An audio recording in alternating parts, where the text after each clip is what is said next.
আজকে আমি শেখ হাসিনা, ওবায়দুল কাদের, তারপরে ডিএমপি কমিশনার, পুলিশের সাবেক আইজিপি, পুলিশের সাবেক ডিসি এবং ডিসি উত্তর, ডিসি দক্ষিণ, ডিসিডিবি এদের বিপক্ষে হত্যা মামলা দায়ের করেছি। বিজ্ঞ আদালত বলছে যে আদেশ পরে হবে, পর্যালোচনা আদেশ হবে, আমরা অপেক্ষায় আছি। এ দেশের সাধারণ মানুষের পক্ষ থেকে ধরেন ছাত্র জনতার যে জুলাই বিপ্লব, এই বিপ্লবে অনেক ছাত্র মারা গেছে, কিন্তু আমরা যার পক্ষে এসেছি, বিশেষ করে আমি, উনি হচ্ছেন আবু সাহেব। উনি একজন রিক্সা চালক ছিলেন, পরবর্তীতে মুদি দোকানি।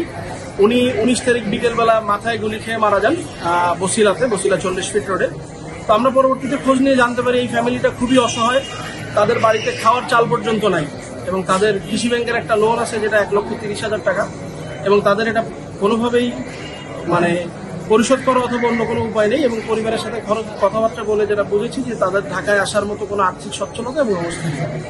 এরকম পরিপ্রেক্ষিতে এই হত্যার তো কোনো বিচার হওয়ার সুযোগ নাই, বিকজ কেউ এখানে বাদী হয়ে মামলা করছে না। তারপরে আমি বিবেকের তাড়নায় এই আবু সাহেবকে নিয়ে কোর্টে আসার সিদ্ধান্ত নিই এবং আজকে আমি শেখ হাসিনা, ওবায়দুল কাদের, তারপরে ডিএমপি কমিশনার, পুলিশের সাবেক আইজিপি, পুলিশের সাবেক ডিসি এবং ডিসি উত্তর, ডিসি দক্ষিণ, ডিসিডিবি এদের বিপক্ষে হত্যা মামলা দায়ের করেছি কোর্টে। এটার জন্য আদেশ পেন্ডিং আছে, আমরা এই মুহূর্তে অপেক্ষা করছি। আদেশের পরে আমরা পরবর্তী সিদ্ধান্ত জানাবো।